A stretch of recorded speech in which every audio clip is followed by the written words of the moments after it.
Bonjour à tous et bienvenue à Catch Club. On se retrouve pour les résultats de Raw du 27 décembre 2021 et hier soir, on avait plusieurs superstars qui étaient absentes suite à la nouvelle vague de Covid qui est en train de frapper la WWE. Donc si vous souhaitez tous les détails par rapport à cette nouvelle vague de Covid, je vous conseille de checker la vidéo news qui est sortie hier, je vous laisse le lien dans la description. Et attention, depuis hier, nous avons deux nouvelles infos par rapport au Covid. La première, c'est que hier, le CDC, donc le Centre de contrôle et de prévention des maladies aux États-Unis, a recommandé au peuple américain de dorénavant se mettre en quarantaine pendant 5 jours s'ils sont testés positifs au Covid et non plus 10 jours. Donc ça veut dire que toutes les personnes qui ont été testées positives la semaine dernière, notamment Seth Rollins, pourront bien apparaître lors du pay-per-view WWE Day One ce samedi. Et à côté de ça, d'après le média américain Fightful, hier, la WWE a contacté toutes les superstars du roster principal et de NXT pour les informer que dorénavant, les tests anti-Covid ne sont plus obligatoires. Car il faut savoir que jusqu'à présent, chaque semaine,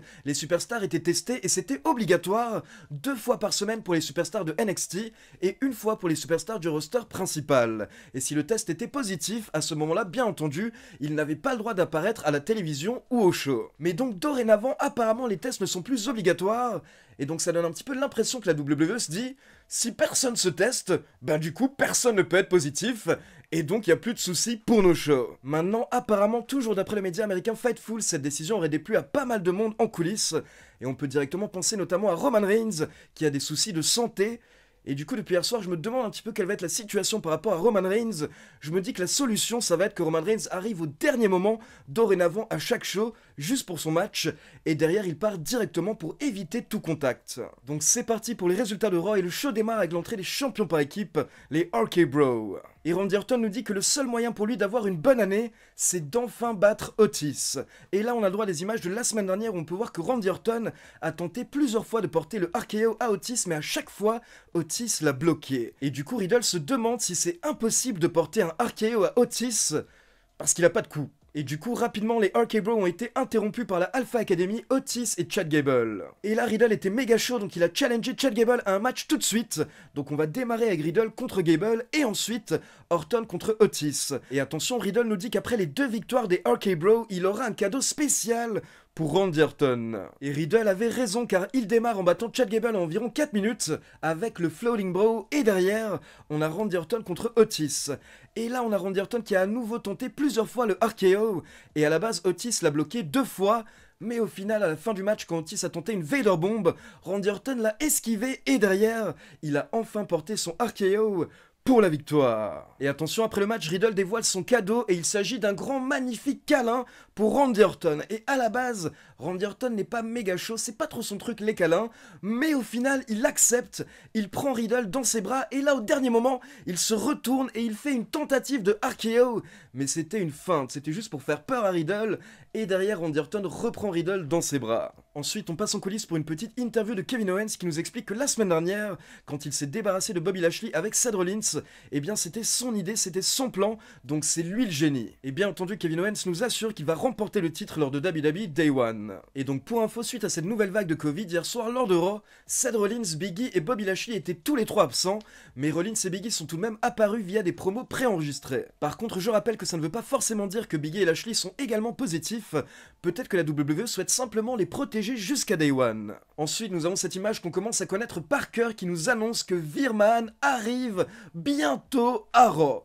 Donc on ne sait toujours pas quand, on ne sait pas où il est, on n'a aucune nouvelle, on commence à s'inquiéter, mais en tout cas, Virman arrive.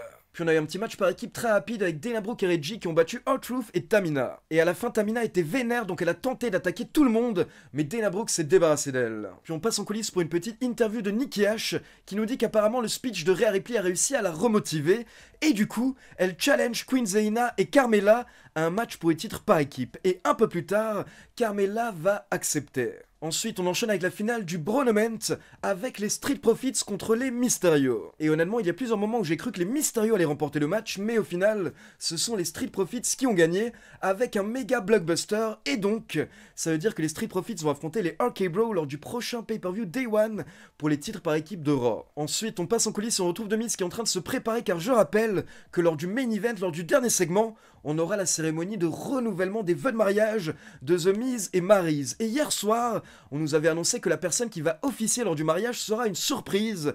Et là, The Miz nous présente la surprise. Il s'agit de Eric Bischoff. Puis on retourne dans le ring et on retrouve AJ Styles qui, pour rappel, était censé affronter Omos, mais hier soir, Omos n'était pas présent lors de Raw non plus. Et concernant Omos, apparemment la situation était particulière car d'après certains médias américains, il était à l'arène pour Raw, mais au final il est parti avant le début du show et il est rentré chez lui, et on ne sait pas exactement pourquoi. Mais on peut supposer que ça a sûrement un rapport avec le Covid.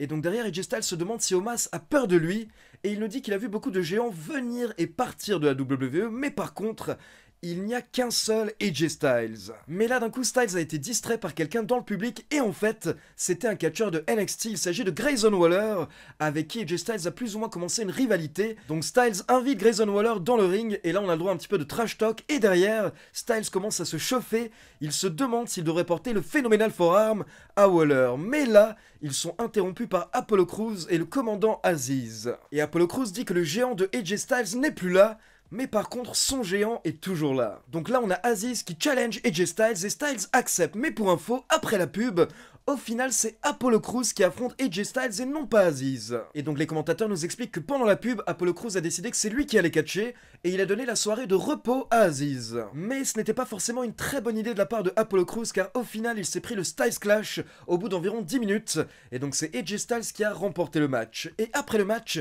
Aziz est monté sur le ring pour tenter d'attaquer Styles, mais Styles l'a esquivé et il est parti. Ensuite on enchaîne avec Kevin Owens qui nous fait une petite promo dans le ring, mais il est rapidement interrompu par MVP qui nous lit un SMS de Lashley où Bobby Lashley annonce qu'il va arracher les bras de Kevin Owens lors de Day One. Mais Kevin Owens n'a pas peur, il continue de tchatcher et du coup MVP est rejoint par Cedric Alexander et Shelton Benjamin, les anciens membres du Hurt Business. Et Alexander et Benjamin commencent à parler mais rapidement Kevin Owens les arrête et il dit « Écoutez, je sais ce qui se passe, vous voulez prouver à MVP que vous méritez de reformer le Hurt Business ».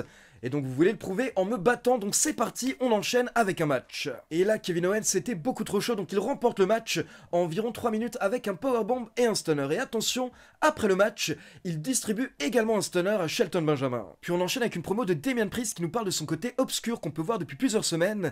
Et là il nous explique que son côté obscur s'appelle Damian. Donc le type s'appelle Damian et son côté obscur s'appelle Damian. C'est vraiment là que tu sens toute la créativité des scénaristes.